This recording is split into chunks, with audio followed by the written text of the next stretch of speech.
Wine is known as the nectar of the gods. It's a fascinating drink that elevates the spirit and intoxicates the senses. But how much of the process involves stomping the grapes with feet? And how is wine actually made? Let's take a look at that and a whole lot more in this video. Winemaking can be traced back to Egypt as far as 5000 BC. Archaeologists have found cave wall paintings not only showing the use of wine, but wine jars as well.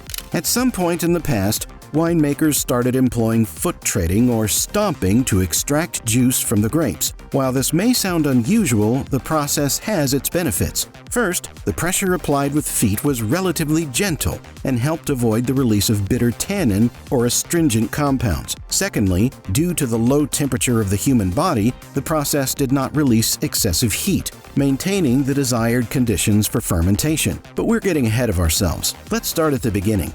The winemaking process begins with the careful selection of grapes. The choice of grape variety depends on the type of wine desired, as different grapes contribute unique flavors, aromas, and characteristics. Factors such as climate, soil composition, and vineyard location also play crucial roles in grape selection. Once the grapes have reached optimal ripeness, they are harvested. The timing of the harvest is critical, as it significantly influences the flavor profile of the wine. You see, if the grapes are underripe, they may have low sugar levels, low alcohol, and high acidity.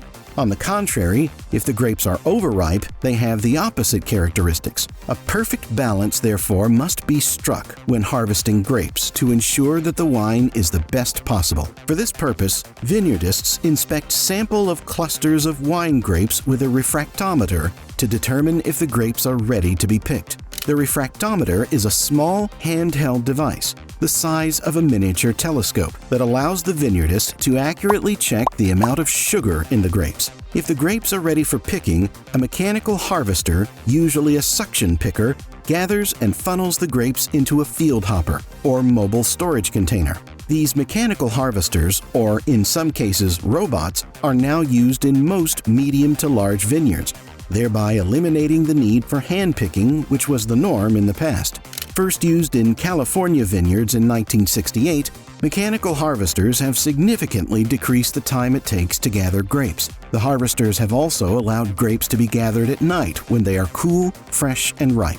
After harvesting, the grapes are transported to the winery for processing. The first step is crushing, where the grape skins are broken to release the juice. As mentioned before, traditionally this was done by stomping on the grapes, and some wineries still employ this process as a way of preserving the craftsmanship of the past. However, in modern times, wineries usually employ the services of a crush stemmer machine. Some crush stemmer machines are hydraulic, while others are driven by air pressure. The grapes are crushed and the stems are removed, leaving liquid must that flows either into a stainless steel fermentation tank or a wooden vat. For white wine, all the grape skins are separated from the must or wine juice by filters or centrifuges before they undergo fermentation. For red wine, the whole crushed grape, including the skin, goes into the fermentation tank or vat. This is because during fermentation, red wines undergo maceration, a process where the grape skins remain in contact with the fermenting juice. This extracts color, tannins, and additional flavors from the skins. During the fermentation process, wild yeast are fed into the tank or vat to turn the sugar in the must into alcohol. Some winemakers may also use cultured yeast for their wines. As far as the type of yeast goes, it can vary. Winemakers are continuously experimenting with different kinds of yeast to improve the quality of their wine. In addition, cane or beet sugar may be added to increase the alcoholic content. Adding sugar is called chaptalization. Usually, chaptalization is done because the grapes have not received enough sun prior to harvesting. The winemaker will use a handheld hydrometer to measure the sugar content in the tank or vat. The wine must ferment in the tank or vat for approximately 7 to 14 days, depending on the type of wine being produced. After crushing and fermentation, wine needs to be stored, filtered, and properly aged.